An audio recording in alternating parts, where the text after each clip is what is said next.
की अमर वाणी। आ आ आ ओ आ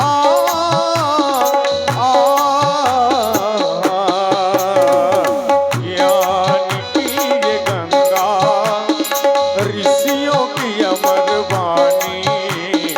ज्ञान की ये गंगा ऋषियों की अमर वाणी।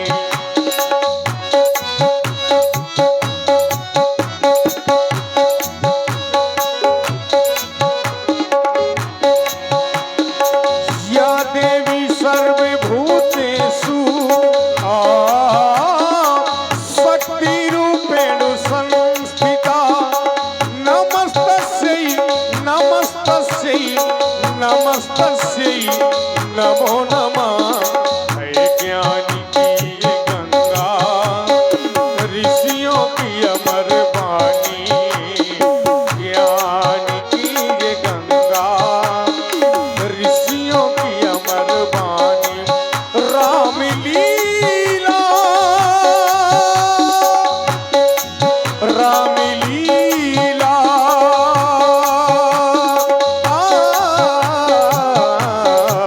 रामलीला है ज्ञान की ये गंगा ऋषियों की अमर वाणी।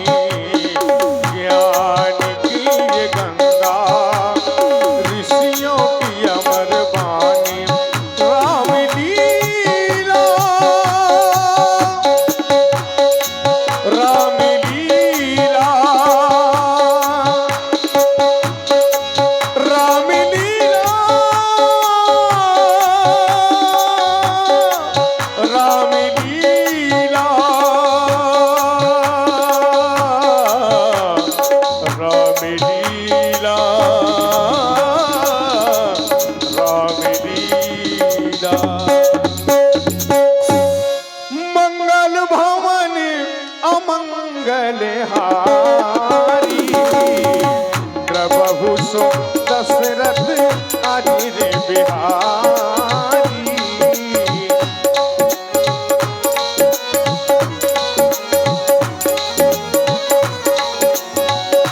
महावीर महावीर रामा महावीर बिन हनुमाना।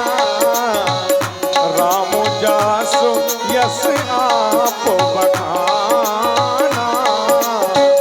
राम जासो यस आप बखाना।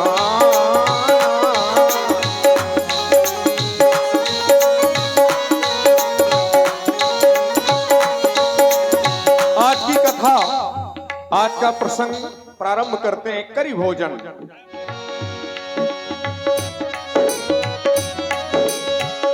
करी भोजन करी भोजन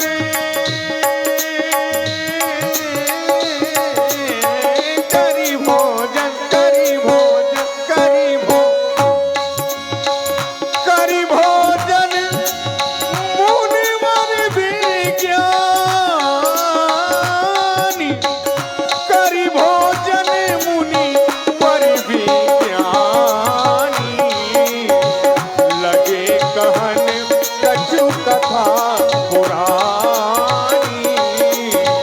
लगे कहन कछु कथा पुरानी।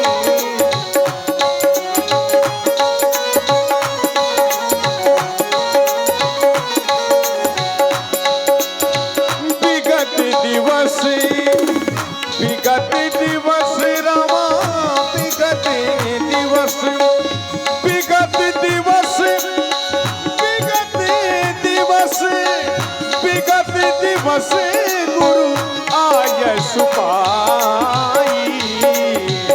संध्या करन चले दो भाई। संध्या करन चले दो भाई। संध्या करन चले दो भाई। संध्या संध्या संध्या करने चले दो भाई, संध्या करने चले दो भाई।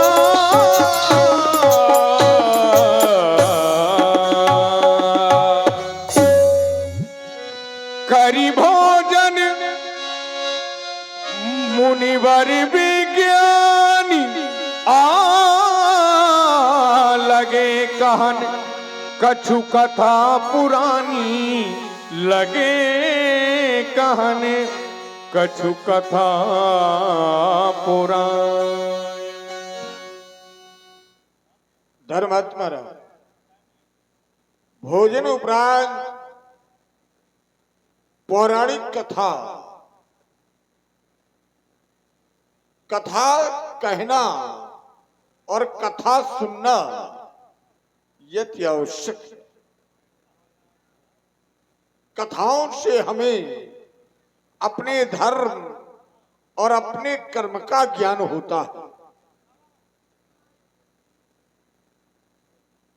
तुम्हारे ही वंश में एक बड़े ही प्रतापी और बड़े ही धर्मवान राजा हुए महाराज शिव, जिन्होंने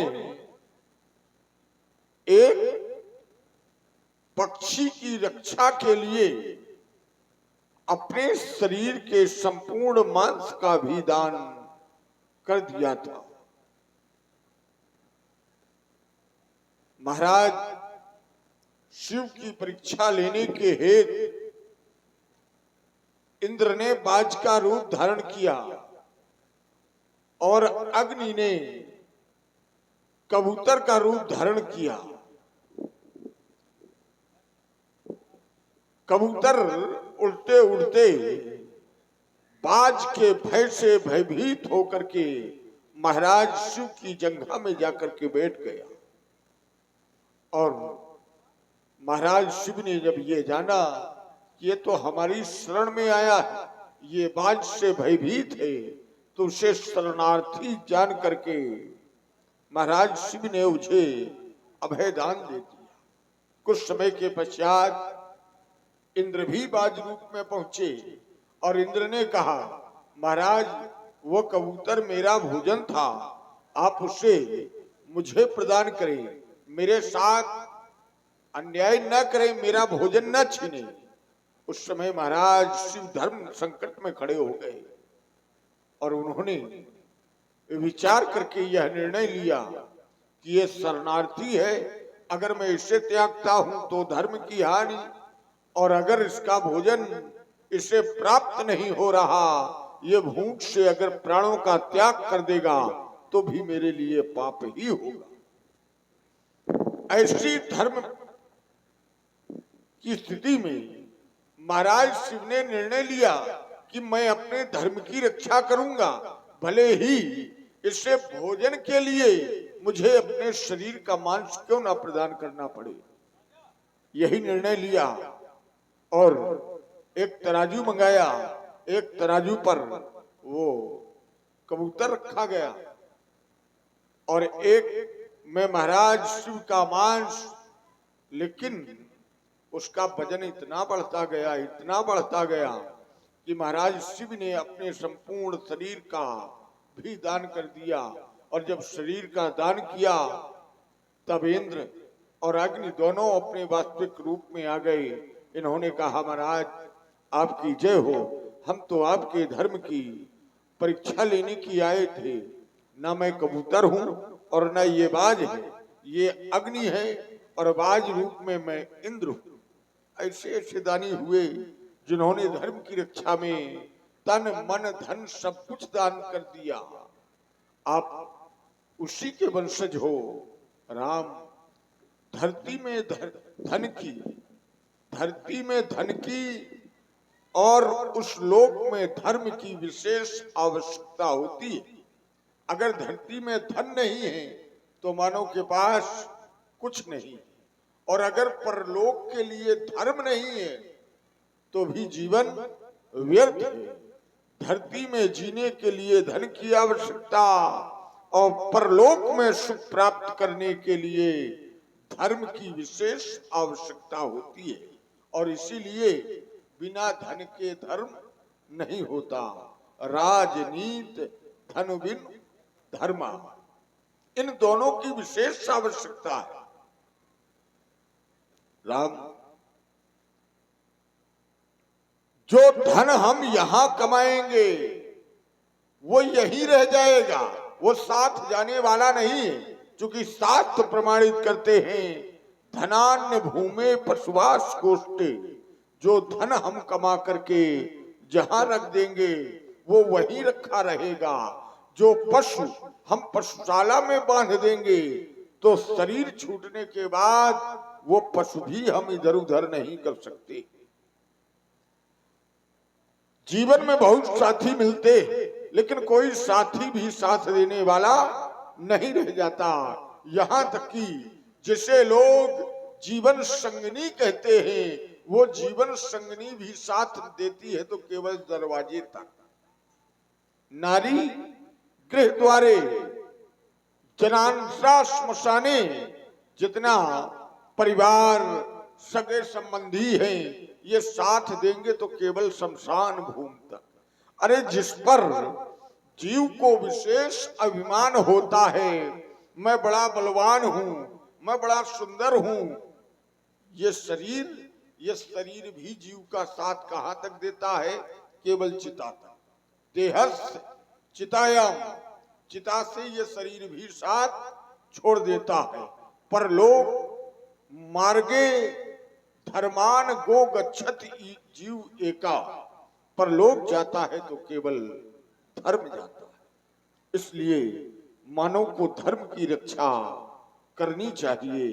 जब हम धर्म की रक्षा करेंगे तो धर्म हमारी रक्षा करेगा। लेकिन मैं देख रहा हूं समय अब कथा का नहीं, समय संध्या का है। क्योंकि दिन व्यतीत होने जा रहा है और ये प्रथम उत्तम बेला की संध्या है। संध्या के 3 समय हैं, उत्तमो सूर्य सहिता, मध्यमो लुप्त भास्करा, कनिष्ठगो तारको पेता सायं संध्या त्रिधा स्मृता। उत्तम कोट की संध्या वो है जो भगवान भास्कर के रहते हुए कर ली जाए, और मध्यम कोट की संध्या वो है जब भगवान भास्कर पूर्ण रूपेण अस्ताचल की ओर गमन कर गए हो तब की जाए। और तृतीय जिसे निकृष्ट संध्या कहते हैं वो भगवान भास्कर जब छिप जाएं और आकाश में तारागण प्रकाशित हो जाएं